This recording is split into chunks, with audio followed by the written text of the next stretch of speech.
Hello and welcome back to another video. Today we're going to be taking a look at the approved congressional maps for the 2022 midterm elections. We have a few specifically to talk about, mainly the state of New York, which really exemplifies a trend that we've seen throughout the 2020 redistricting in terms of gerrymandering, in which it seems that Democrats are going to be the ones that benefit from partisan gerrymandering, not Republicans this time around as they have in decades past. So we're going to take a look at the recently approved New York Congressional Map, and as well as some of the other maps that have been shot down, that were Republican gerrymanders, such as Alabama, Ohio, and kind of see where this puts us ahead of the 2022 midterms. So the state of New York currently has a gerrymandered map that has been approved. The state Republican Party has said they're going to file a lawsuit. Although, we'll see where that actually ends up leading, because a congressional map in the state of New York hasn't been struck down by any higher level courts in over 50 years. And this will be mainly relying on local and federal courts. So while there is a possibility that it could happen, I think it's more unlikely than not. But nonetheless, the state party is trying to file a lawsuit. Some states have been successful in striking down gerrymandered maps, such as Ohio and Alabama. But again, this puts the Republicans at a detriment. These are Republican gerrymanders, and as of right now, the New York State currently has a Republican gerrymander, which basically puts the delegation at 22 Democrats to just 4 Republicans. So we have 4 state Republican seats, 1 on Southern Long Island and 3 upstate. Whereas before, in the old map, you had 2 Republican-leaning seats on Long Island. So given the midterm environment we're expecting in 2022, these seats would stay red. Perhaps New York's 3rd could flip, although that, since Tom Suozzi, I don't think is running for re-election. He's actually trying to run for governor. If this map were still the map that was used, that seat could possibly flip as well. And perhaps one of these upstate seats here, whether it's New York's 18th or New York's 19th. So the Republicans really have a chance, really, in 2022, if we were still using the old map, to have as many as 3 pickups, so they could increase the delegation from 8 to 11, in a best case scenario for them. Now, this new map really puts the Republican ceiling kind of low, because New York's 1st, which is Lee Zeldin's district, he's not running for re-election, he's running for governor. It puts him in a D+6 district, which means if you take the popular vote, Biden won by around 5 points, so 4 points. So Biden wins a popular vote by 4 points. That means this new district, New York's 1st, went to Biden by 10. So while it is possible that it could stay red, it's much more unlikely. New York's 10th, which is really probably one of the most egregiously gerrymandered districts in the state, goes from western Suffolk County all the way up into northern Westchester County. And if you live on Long Island or know anything about the New York metropolitan area, those areas are nothing alike and nowhere near each other. It probably takes about over an hour to drive from one end of the district to another, if not longer. So, again, that's a big difference from the old map. The old 3rd Congressional District stopped in Queens, basically, a part of Queens. And we see the same thing upstate. Again, we have this district 17th going from Sullivan County all the way to Westchester. Might even be the Bronx there, but I think that's just northern Westchester County, so that keeps this district very blue. The 16th district, you go from the Bronx all the way up into, upstate New York, Putnam County even, that might just be the border. So a lot of these districts really are just egregiously drawn in a super partisan way. That's not new, of course. We've been talking about gerrymandering for the 2022 elections for a while now. And one of the reasons Republicans just tend to do gerrymandering more is because they control more states redistricting.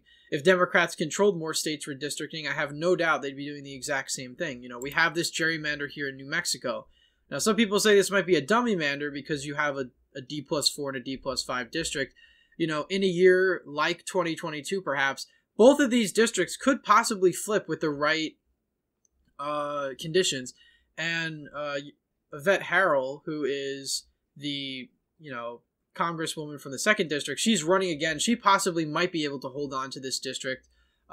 District 3 is kind of up in the air, so it's possible that this could be a dummy mander. But this is an example of just another partisan gerrymander on Democrats. Now, Democrats currently have the advantage right now with the passing of the New York map. they're inching ever closer to having a majority just purely alone based on lean and likely seats. Now, I don't think it's going to get there. Currently, it looks like we're going to have 116 solidly Democratic districts compared to Republican districts, which I guess you hover over here. I don't know where that went. It looks like there's going to be more safe Democratic districts than safe Republican districts, which is good news for the Democrats. They've got less seats to worry about. Of course, we're still waiting on states like Florida. Alabama has to propose a new map. They're probably going to try and propose this sort of map, although, again, this isn't really much of an improvement on the last map. They're probably going to approve, possibly might be forced to approve, a map with 2 Democratic seats. So if that's the case and we're seeing these other maps struck down across the country, I would think that, the New York map should probably be struck down as well. Again, New York had an independent commission that was tasked with redistricting. However, the commission was basically designed to be deadlocked just so it can go to the legislature, which is supermajority controlled Democrat. And you need a supermajority in the state of New York to pass congressional maps now. That was a ballot measure that was recently voted on in the fall that passed. So you need 66% in both chambers. The thing is, Democrats have those numbers very narrowly, but they have a supermajority. And, they all voted in line, and the governor signed this map into law yesterday. So unless this map gets struck down, this is going to be New York's congressional map. And this puts the Democrats certainly at an advantage because, if the independent commission had worked, we would see at least 3 more Republican seats that in New York that, wouldn't be going to Democrats. And it really depends on the size of what kind of wave we're expecting to see. I definitely expect Republicans to take back the House, but again, when you look at gerrymanders, Texas probably could have been more gerrymandered. California was designed by an independent commission, but it does seem very favorable to Democrats, even knowing the fact that 63% of California voted for Joe Biden in 2020. It still seems a bit lopsided, but some states it comes down to geography, and some people find that hard to believe, because there's some cases where even though Democrats win the popular vote for House races in a certain state, you have to keep in mind that the Democrats are normally packed in usually are in a city that votes 90% Democrat. That's probably going to only make up like 1 district. So in some cases, the popular vote for House races is a bit misleading for that reason, but we're still waiting on states like Pennsylvania, which is definitely not going to be a Democratic gerrymander because you have split parties. So, of course, the governor and the state legislature are going to have to come to a compromise. Same, of course, with Wisconsin and Minnesota. You have the state Senate in Minnesota still controlled by Republicans. So those states are going to require some compromise. New Hampshire, we have no idea what's going to happen with this state because, the Democratic plan, which is an R+1 and a D+2, both of these seats could theoretically flip in a red wave year, although New Hampshire tends to be one of those states that is it's kind of immune to wave years in a sense, but that's certainly possible. So we really have just about all of the maps coming. We have about 9 or 10 maps that are still outstanding. And states like Connecticut, I think, is really not going to change much. Again, the weird thing about Connecticut is even though they have a D+3 and a D+3 district, these districts still go heavily in favor of the Democrats despite that. So Democrats look like they're going to come out of redistricting stronger, and that's the main message, I guess, of this video. Republicans, early on it looked like Republicans were going to gerrymander the Democrats into oblivion. That's no longer the case. And since most states don't have independent commissions, Democratic states have been able to weaponize the legislature in a partisan process to redraw the map. And New York is just the latest example of this.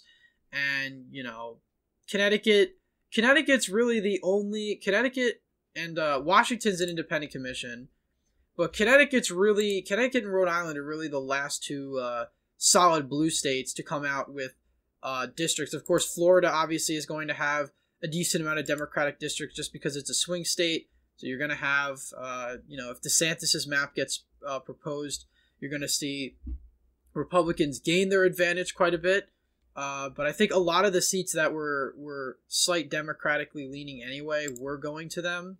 So there's not a whole lot of difference, really, in the Florida proposals.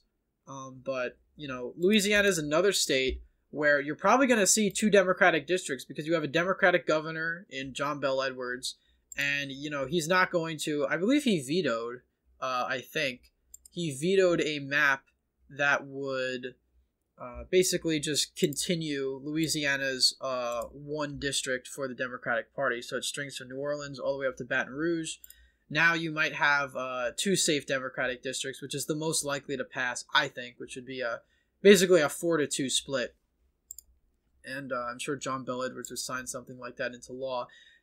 Louisiana does not have a supermajority in their state chambers. The Republicans are just shy of one, which is why they're unable to override Bel Edwards' veto and put that map into place. So, you know, in a state like New York, Republicans don't have those numbers anymore. So, really, the only way to stop a gerrymandered map like this is through the court system. And I hope this map gets struck down. I think it's a very unfair map, and I hope that, you know, all of these unfair partisan maps like Illinois, you know, like Texas, these other maps, I do hope they get struck down, because it just